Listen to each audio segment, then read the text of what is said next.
Jadi Nabi Ayub alaihissalam itu sudah masyhur ceritanya diuji oleh Allah Subhanahu wa taala dengan ujian yang bertubi-tubi ya. Dulunya orang kaya, punya keluarga yang luar biasa, lalu kemudian Allah uji dengan tiadanya anak-anak, lalu kemudian hartanya habis, sampai yang terakhir diberikan penyakit, sampai kemudian banyak orang yang meninggalkan dia. Nah, ini ujian dari Allah kepada Nabi Ayub. Tetapi doanya yang bagus itu, anni masaniyad dur wa anta arhamur rahim. Sesungguhnya aku ditimpa penderitaan, ditimpa penyakit, sedangkan engkau adalah zat yang maha penyayang di antara para penyayang. Ini menurut para ulama, ini doanya punya adab kepada Allah, punya akhlak kepada Allah, punya adab kepada Allah yang luar biasa. Tidak menisbatkan, tidak menyuruh-nyuruh Allah, tapi menyebutkan, ya Allah, hamba sedang dalam keadaan mendapatkan derita, tidak dinisbatkan pada Allah.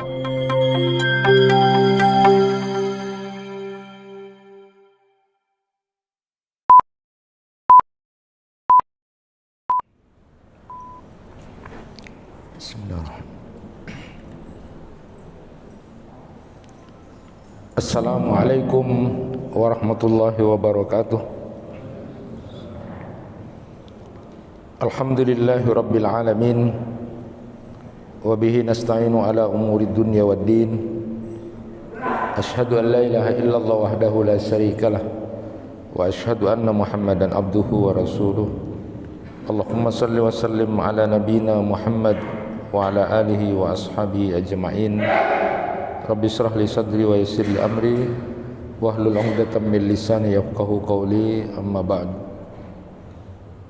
Bapak Ibu jamaah kuliah subuh yang dirahmati Allah, salah seorang dosen saya, Pak Prof. Muhammad Ali Aziz, itu menulis esai judulnya Hidup ini masih koma, belum titik. Jadi hidup ini masih koma, belum titik. Di tulisan esai beliau itu cerita-cerita tentang beberapa orang, termasuk murid-muridnya yang dulunya biasa saja, lalu sekarang jadi orang. Yang dulunya nothing sekarang menjadi something gitu. Dulu dia biasa, bukan siapa-siapa, tapi tiba-tiba berubah. Beberapa tahun kemudian dia jadi seorang pejabat. Dulu dia orang tidak punya, tidak direken sama orang, tapi tiba-tiba jadi kaya raya. Dia punya banyak perumahan. Inilah keajaiban-keajaiban bahwa dunia itu bisa berubah. Makanya lalu beliau menulis esai itu dengan kesimpulan, hidup itu masih koma, belum titik. Artinya bahwa tidak boleh kita berputus asa dari rahmat Allah. Tidak boleh kita kemudian menjadi orang yang berhenti pada titik tertentu. Teruslah berharap kepada Allah Subhanahu wa taala. Bahkan ketika di ayat Al-Qur'an ditafsiri wala tulqu bi aidikum ila tahlukah, jangan kamu jatuhkan dirimu pada kebinasaan. Salah satu tafsiran mufassir itu tentang apa yang dimaksud menjatuhkan diri pada satu kebinasaan adalah ketika kita berputus asa dari rahmat Allah. Jadi orang punya hajat, punya keinginan, teruslah dia berdoa kepada Allah Subhanahu wa taala. Jangan sampai berhenti, putus untuk berdoa kepada Allah Subhanahu wa taala. Karena di dalam hadis disebutkan la yaruddul qada'a illa du'a wa la yazidu fil umri illa al bir. Jadi tidak ada yang bisa menolak takdir itu atau merubah takdir itu kecuali doa. Dan lalu kemudian tidak ada orang yang bisa menambah umurnya kecuali dengan melakukan kebaikan-kebaikan. Nah, kita sudah memahami itu juga dalam riwayat Ibnu Umar. Nabi sallallahu alaihi wasallam bersabda, "Inna du'a yanfa'u mimma nazal wa mimma lam yanzil. Fa alaikum ibadallah bid du'a."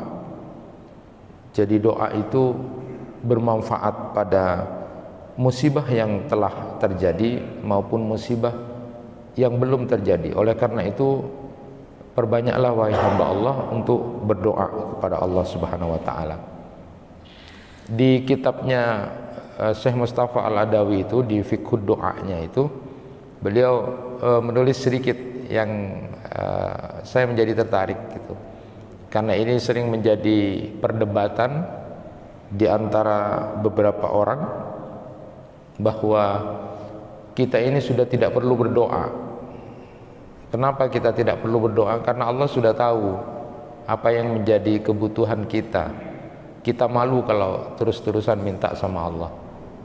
Oleh karena itu tidak perlulah berdoa gitu ya. Karena doa yang kita panjatkan itu seolah-olah tidak percaya kepada apa yang menjadi ketentuan Allah. Nah, ternyata pendapat ini didasarkan pada asar yang palsu, asar yang tidak bisa dipertanggungjawabkan. Tidak ada itu. Apa dalil yang dipakai oleh orang yang beranggapan tidak perlu doa itu adalah didasarkan pada asar yang palsu tadi. Itu adalah dinisbatkan kepada Nabi Ibrahim alaihissalam ketika dituliskan di asar itu yang palsu itu adalah saat malaikat Jibril bertemu dengan Nabi Ibrahim alaihissalam, lalu kemudian ditanya, apa kebutuhan kamu?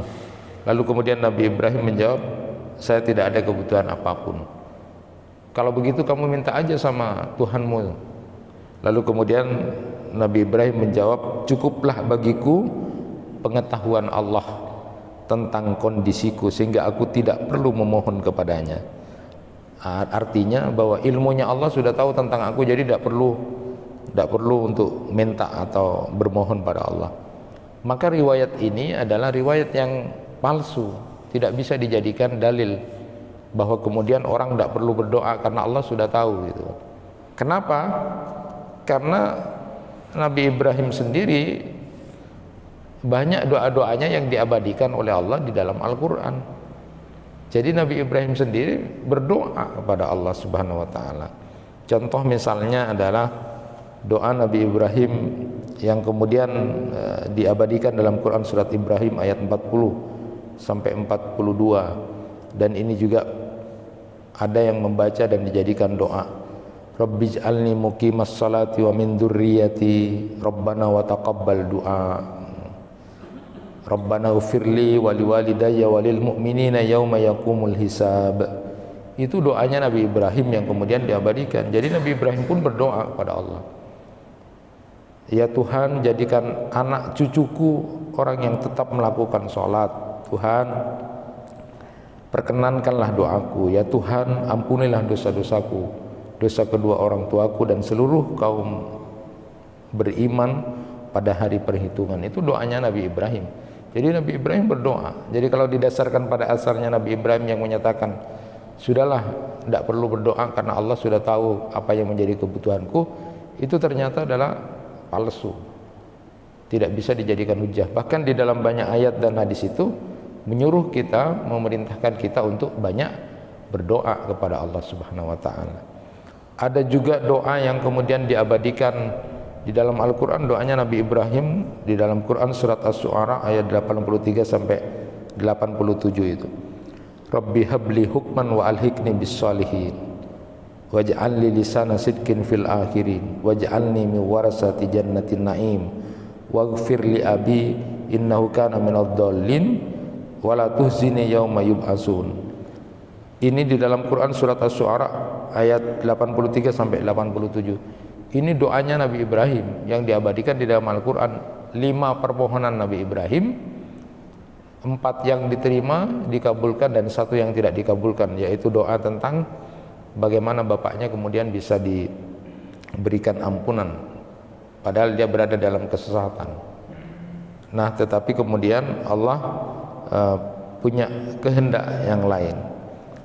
Tetapi secara umum bahwa doa-doa yang kita panjatkan kepada Allah Subhanahu wa taala itu akan punya nilai, akan punya manfaat. Itu sesuai dengan hadis Nabi tadi, riwayat Ibnu Umar, bahwa doa itu pasti akan punya manfaat, baik pada musibah yang sudah terjadi ataupun yang belum terjadi. Ketika menjelaskan tentang hadis ini, Imam Asy-Syaukani itu dalam kitab Tuhfatul Dzakirinnya menyatakan bahwa memang takdir Allah itu ada yang kemudian bersyarat. Jadi kalau hamba ini berdoa begini, maka tidak akan terjadi begini. Tapi kalau kemudian dia tidak berdoa, maka akan terjadi begini. Jadi takdir Allah itu, musibah itu takdir Allah, doa itu juga takdir Allah. Ya, jadi ada kadang-kadang kemudian musibah yang terjadi dengan bersyarat itu. Nah, di dalam Quran surat Ar-Ra'd ayat 39 disebutkan yamhullah ma yasha wa yasbit. Allah bisa menghapuskan apa yang Dia kehendaki dan juga bisa menetapkan apa yang Dia kehendaki. Oleh karena itu tidak ada kerugian, bahkan akan menguntungkan bila mana kemudian kita banyak bermohon dan berharap kepada Allah Subhanahu wa taala. Di dalam hadis yang sudah kita kenal masyhur hadis ini, riwayat Imam Ahmad itu, ma min muslim yad'u bida'watin laisa fiha ismun wala qati'atu rahim illa a'tahu Allah biha ihda salas, imma an tu'ajjala lahu da'watuhu wa imma ayyudahhiraha lahu fil akhirah wa imma ayyasrifa anhu minas su' mislaha. Qalu idzan nukthir, qala Allahu aksar. Tidaklah seorang muslim memanjatkan doa kepada Allah bila tidak mengandung dosa dan memutus silaturahim atau memutus kekerabatan, melainkan Allah pasti akan beri padanya 3 hal. Yang pertama, Allah akan segera jawab, terkabul doanya, atau Allah akan menyimpannya sebagai tabungan baginya di akhirat kelak. Jadi nanti di akhirat ada hamba yang kemudian banyak diberikan hadiah-hadiah oleh Allah, istana-istana, lalu kemudian tanya, ini apa ya Allah? Itu hadiah. Amal apa kira-kira? Itu adalah doa-doamu yang tidak terkabul, atau doa-doa yang kemudian seolah-olah kamu merasakan tidak terkabul. Yang ketiga, mungkin Allah akan menghindarkan dari doa kita itu sesuatu yang tidak baik, lalu Allah ganti kepada sesuatu yang baik yang kita tidak tahu. Jadi seolah-olah tidak terkabul. Nah, saat para sahabat mendengarkan itu, lalu kemudian mereka semuanya menyatakan, kalau begitu kita akan banyak berdoa pada Allah. Lalu kemudian Rasulullah menjawab, Allah akan jauh lebih banyak memberikan apa yang kamu minta. Nah, inilah bedanya Khaliq dengan makhluk, bedanya Allah dengan hamba. Kalau Allah itu dimintai, senang, karena Allah maha kaya, senang-senang, dimintai itu senang. Beda dengan makhluk, kalau dimintai ngamuk-ngamuk terus, malah cuma minta terus, ya. Itu makhluk, ya. Jadi beda kita dengan makhluk. Nah, jamaah yang dirahmati Allah, kesempatan yang berbahagia ini saya ingin menyampaikan beberapa contoh penting di dalam Al-Quran, yang dikisahkan dalam Al-Quran tentang beberapa nabi dan rasul yang kemudian menginspirasi kita untuk tidak boleh putus asa, untuk tidak boleh berhenti atau bosan dalam berdoa kepada Allah. Kenapa? Karena doa itu sendiri diniatkan adalah merupakan ibadah. Ad-du'a mukhul ibadah. Doa itu adalah saripati ibadah. Jadi kita berdoa itu sebenarnya adalah beribadah. Jadi tidak usah kemudian fokus pada hasil tidaknya atau dikabulkan atau tidak doa itu, tetapi saat kita melakukan doa, doa itu sendiri adalah ibadah. Walaupun menurut Ibnu Qayyim itu kalau dipisah masing-masing dari 3 amalan, baca Al-Quran, zikir dan doa, maka yang terutama adalah baca Al-Quran. Baca Al-Quran itu yang utama. Jadi kalau orang sibuk baca Al-Quran, menghafal Quran, sibuk tentang Quran lah, memahami, lalu kemudian ingin tahu betul tentang Al-Quran, sibuk tentang itu jauh lebih utama daripada zikir dan doa. Zikir lebih utama daripada doa, ya. Walaupun doa itu pada titik ketiga ini, tetapi masing-masing punya tempat dan waktu. Jadi masing-masing masih diperlukan dan kemudian bisa berjalan untuk dilakukan. Kecuali kalau kemudian tadi dibandingkan, ya. Jadi baca Al-Quran itu utama, lalu kemudian zikir, lalu doa. Nah, disinilah kita akan bahas ternyata doa itu sendiri harus diniatkan bagian dari ibadah, karena memang doa itu adalah ibadah. Wa ma khalaqtul jinna wal insa illa liya'budun. Kita tidak diciptakan Allah kecuali untuk beribadah. Bagian dari ibadah itu adalah doa. Kenapa doa itu adalah bentuk dari zillatul ubudiyah kepada izzatur rububiyah.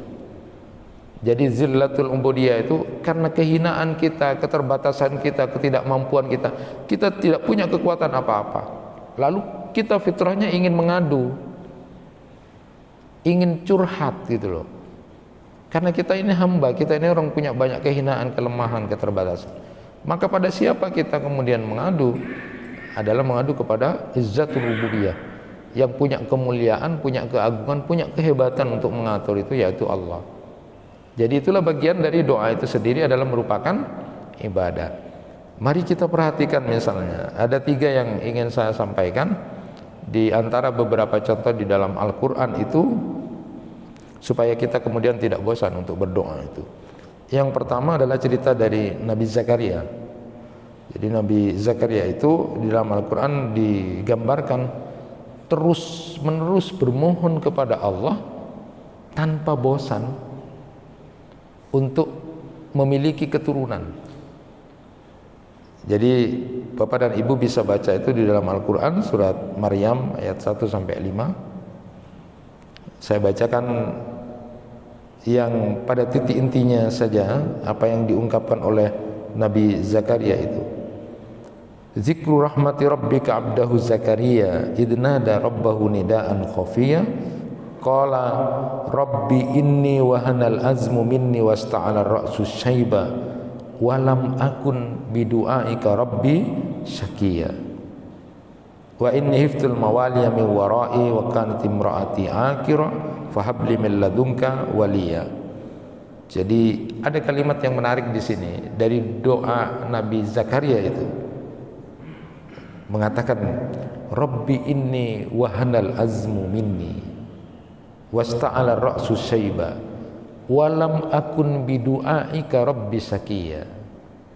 Jadi kalimatnya, Tuhan, sesungguhnya tulangku itu sudah rapuh. Itu menunjukkan bahwa Nabi Zakaria itu sudah sepuh, sudah tua. Lalu kemudian ubanku sudah banyak. Tapi kemudian kalimatnya, walam akun bidu'aika rabbi syakiya. Tetapi aku tidak pernah bosan, tetapi aku tidak pernah kecewa untuk terus berdoa kepada Engkau. Ini hebatnya. Tidak pernah kecewa, tidak pernah bosan untuk terus berdoa kepada Allah. Karena ini menunjukkan zillatul ubudiyah berhadapan dengan izzatul rububiyah. Nah, yang menarik ya, misalnya di ayat yang lain di Quran surat Al-Anbiya ayat 89 sampai 90 diceritakan tentang Nabi Zakaria ini. Wa Zakaria idnada rabbahu rabbi la tadarni fardan wa anta khairul warisin. Dan ingatlah kisah Zakaria tatkala dia menyeru kepada Tuhan, ya Rabb, jangan engkau membiarkan aku hidup seorang diri, tidak memiliki keturunan, dan engkaulah sebaik-baik pewaris. Biasanya ayat ini dipakai oleh orang-orang yang berdoa ketika tidak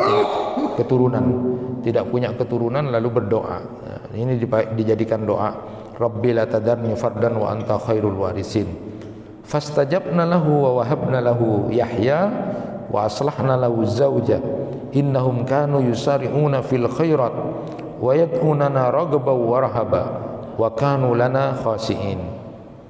Jadi maka kami perkenankan doa Zakaria itu dan kami anugerahkan kepadanya Yahya dan kami jadikan istrinya mengandung. Jadi di sini ada kalimat wa aslahna lahu zaujahu. Jadi karena ada masalah dengan rahimnya, ada masalah dengan masalah itu, lalu kemudian Allah rubah sampai bisa kemudian hamil. Padahal dia adalah seorang istri yang mandul. Lalu kemudian disebutkan innahum kanu yusari'una fil khairat. Sesungguhnya mereka adalah orang-orang yang selalu bersegera dalam mengerjakan perbuatan-perbuatan yang baik. Ya, ini penting. Jadi kalau orang punya hajat, punya keinginan, di samping dia berdoa kepada Allah, di dalam ayat ini disebutkan Nabi Zakaria itu tidak hanya sekedar berdoa pada Allah, tapi yusari'una fil khairat. Dia selalu bersegera untuk melakukan kebaikan-kebaikan. Jadi membarengi dengan amal-amal soleh. Jadi kalau punya hajat, ya dibarengi dengan amal-amal soleh. Ya silaturahim, yang ngasih sedekah. Itu yang kemudian bisa mempercepat kemudian terkabulnya doa itu. Bukan lantas kemudian bernadar. Orang-orang kadang-kadang kan bernadar, punya hajat, nanti kalau ini baru. Jadi seolah-olah pelit sama Allah. Itu bakhil sama Allah. Jadi nanti kalau begini baru akan begini. Itu tidak seperti itu. Bahkan ada ulama yang kemudian memakruhkan hukum bernadar itu, karena seolah-olah baru akan baik kalau Allah memberikan nikmat, padahal nikmatnya Allah itu sudah terus-terusan. Hanya kita kemudian nanti saja kalau begini. Harusnya kalau belajar dari kemudian di sini wa aslahna zauja sampai kemudian hal yang tidak bisa di kandungan itu, lalu Allah rubah karena yusari'una fil khairat, karena dibarengi dengan kebaikan-kebaikan tanpa harus menunggu sudah keinginannya terkabul. Wa yad'unana raghaba wa rahaba. Dan Nabi Zakaria itu adalah termasuk orang-orang yang selalu berdoa dengan penuh harap dan cemas. Wa kanu lana khasiin, dan mereka orang-orang yang tunduk. Inilah pelajaran yang penting buat orang yang ingin punya satu hajat tertentu. Belajar dari Quran surat Al-Anbiya ayat 89 sampai 90. Nanti bisa dibaca apa yang harus dilakukan supaya merubah satu keadaan. Nah, belajar dari Nabi Zakaria ini lagi kalimat ungkapan doa walam akun bidu'aika rabbi syaqiya.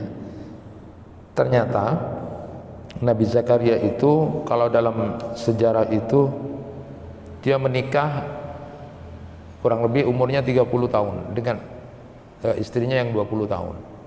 Dan menurut riwayat baru kemudian punya anak itu pada saat umur, ada yang menyatakan umur 80, ada yang menyatakan 90, ada yang 100.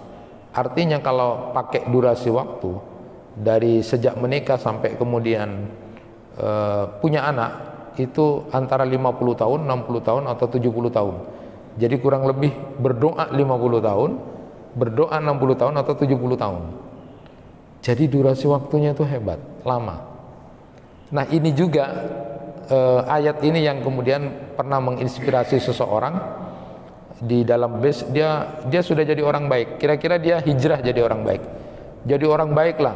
Kalau dulu tidak baik, tidak sempat. Kira-kira 3 tahun, 4 tahun terakhir ini sudah berubah jadi orang baik. Ya sholat, ya ngaji, pokoknya baik lah. Lalu kemudian ketika dia berdoa pada Allah kok tidak dikabulkan gitu, seolah-olah tidak dikabulkan. Terus dia putus asa, percuma saja, saya jadi orang baik, sudah sholat baik, ngaji sudah baik, percuma juga tidak dikabulkan, sama aja gitu kan.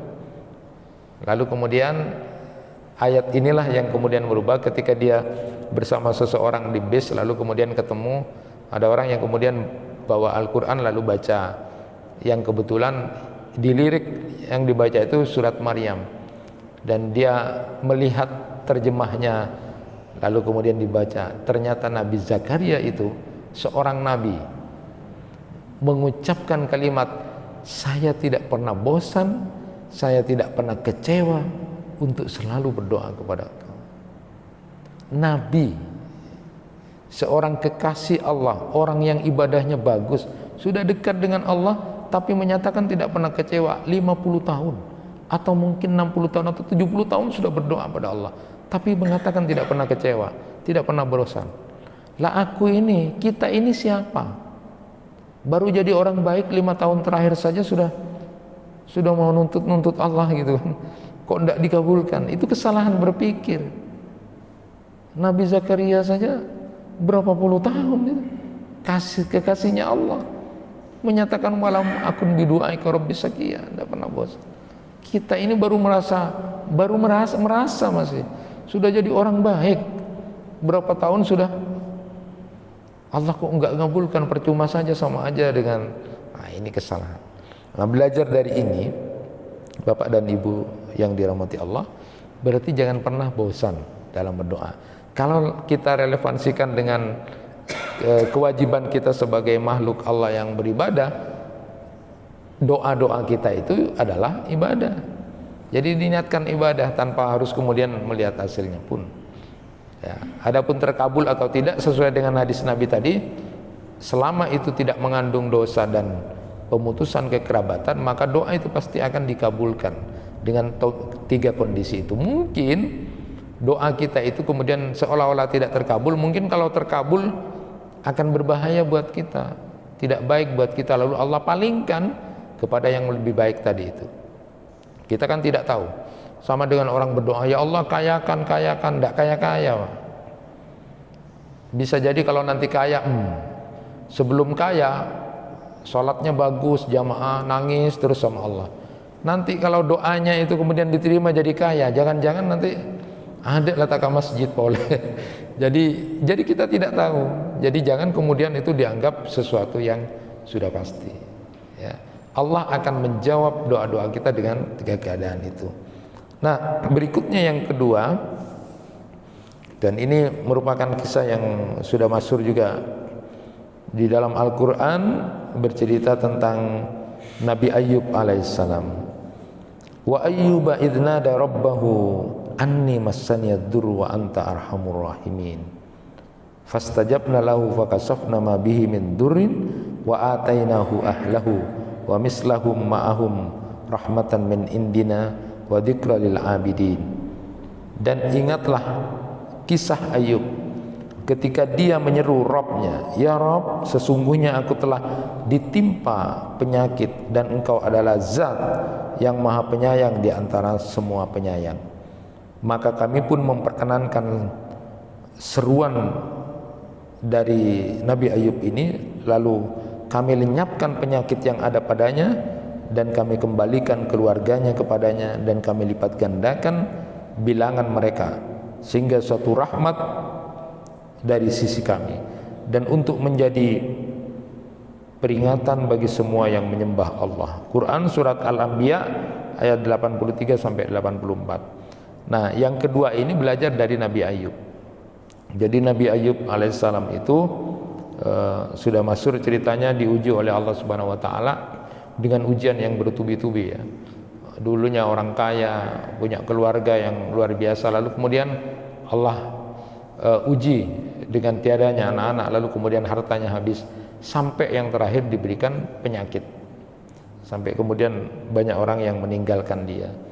Nah, ini ujian dari Allah kepada Nabi Ayub. Tetapi doanya yang bagus itu, anni massaniyad dur wa anta arhamur rahimin.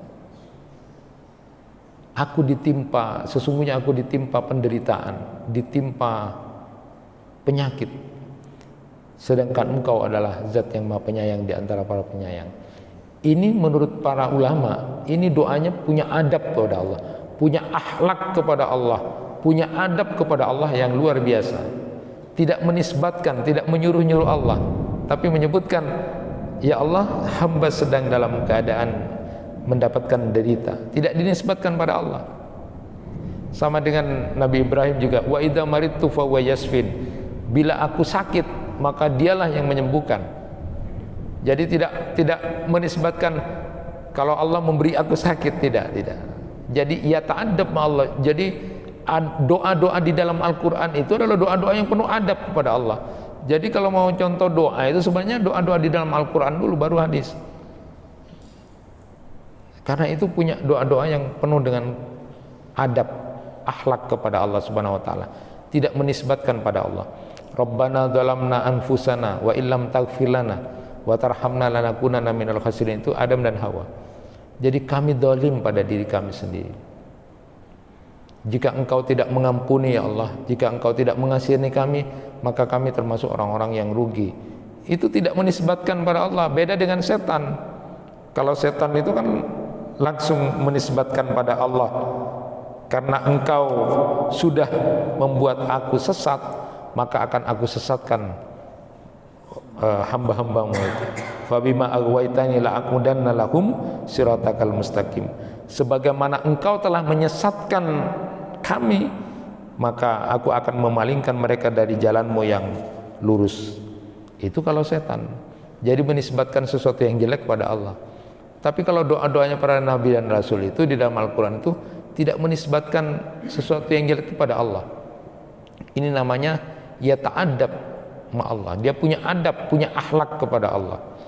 Jadi ada orang sakit boleh berdoa, anni masaniyad dur wa anta arhamur rahimin.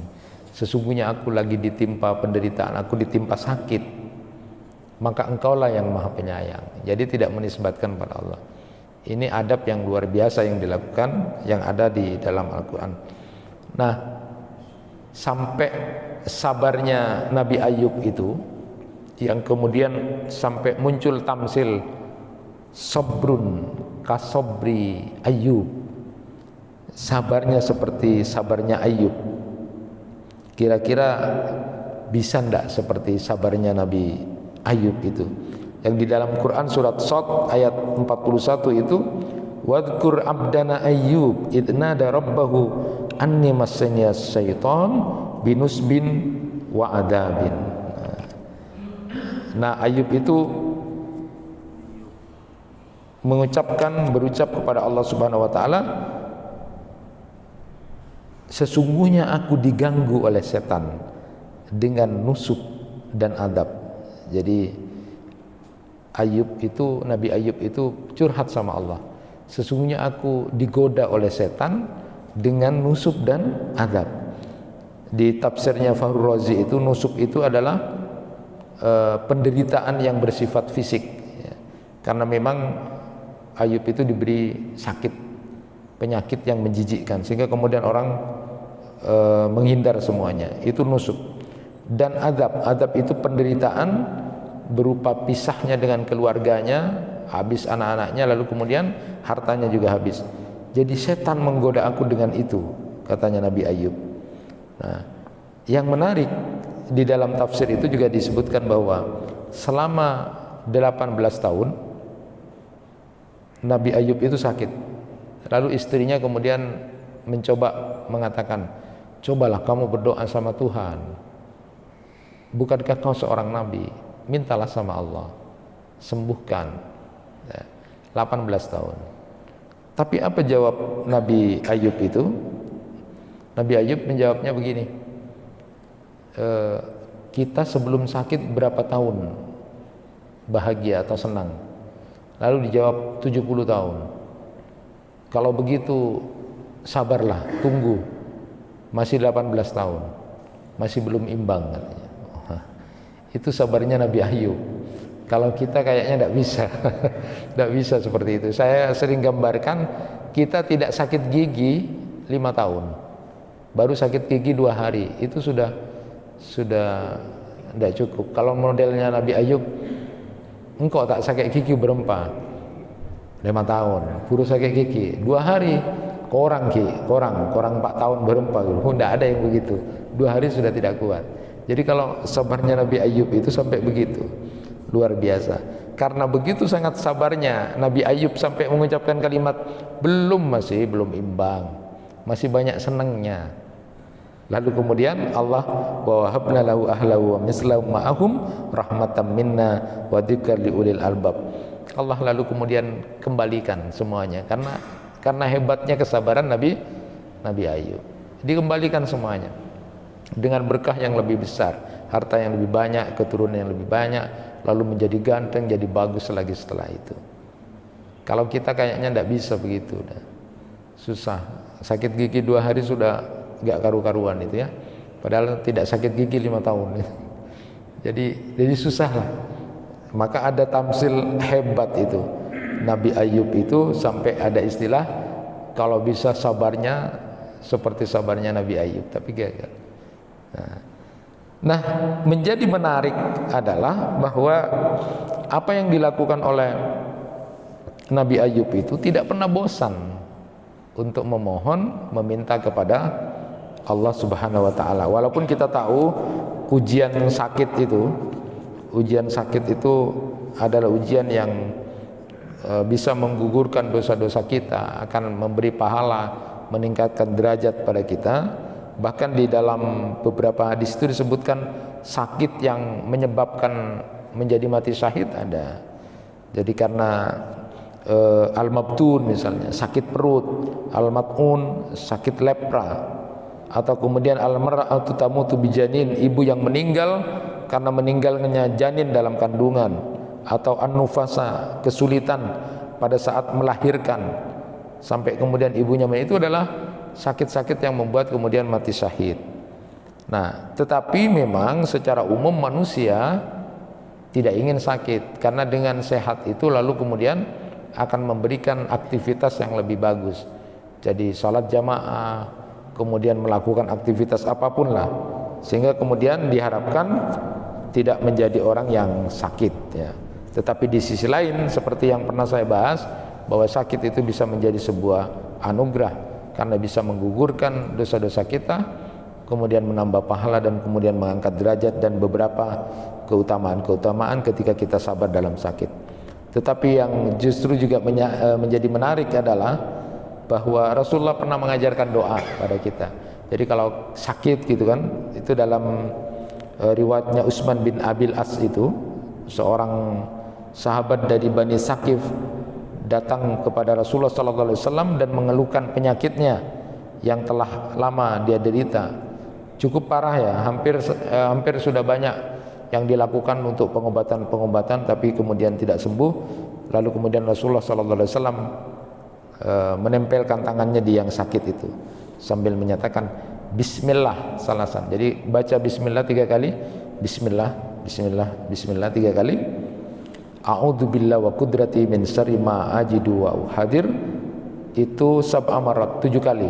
Jadi baca Bismillah 3 kali, lalu baca ta'awud tadi itu 7 kali. Di riwayatnya Abu Daud itu bacaannya a'udzu bi izzatillah wa qudrati wa sultani min syarri ma ajid.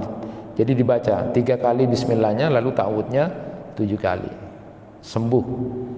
Kenapa punya kekuatan kesembuhan yang luar biasa? Karena di doa itu ada kalimat, menurut para ulama ada zikirnya, ada tauhidnya, penyerahan kepasrahan pada Allah, ada kekuatan siqah, yakin.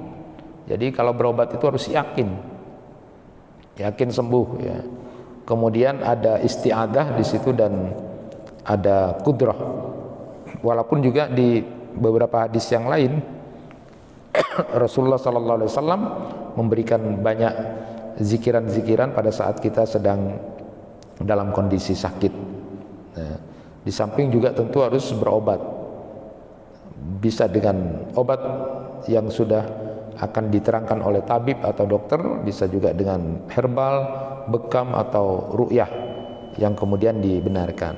Dan yang terakhir, Bapak dan Ibu sekalian, belajar dari apa yang dilakukan Nabi Musa alaihissalam yang memberikan cermin bahwa tidak bosan-bosannya berdoa kepada Allah Subhanahu wa taala. Itu di dalam Quran surat Yunus ayat 88 sampai 89. Wa qala Musa rabbana innaka ataita fir'aun wa mala'ahu zinata wa ahwal fil hayatid dunya rabbana liyudillu an sabilik rabbana tmis ala amwalihim wasdud ala qulubihim fala yu'manu hatta yaraddul adzab al-alim qala qad ujibat da'watukuma fastaqima wa la tattabi'anni sabil ladzi la ya'lamun.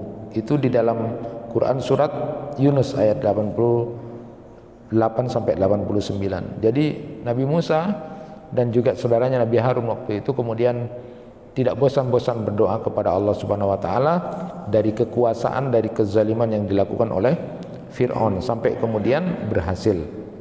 Nah, 3 cerita di dalam Al-Quran ini sesungguhnya menginspirasi kepada kita. Kita tidak boleh bosan untuk berdoa kepada Allah Subhanahu wa taala. Di samping kita memohon sebagai bentuk penghambaan kita kepada Allah, tetapi doa-doa kita juga adalah merupakan ibadah, diniatkan sebagai ibadah, dan Allah tidak akan menyia-nyiakan apa yang kita mohonkan, apa yang kita minta kepada Allah Subhanahu wa taala. Tetapi hal yang perlu diketahui bahwa saat berdoa harus yakin, harus sungguhan. Jangan kemudian ya terserah engkau ya Allah, jangan begitu. Jadi di dalam hadis itu disebutkan ud'ullah wa antum muqinuna bil ijabah wa'lamu annallaha la yastajibu du'aan min qalbin ghafilin lahin.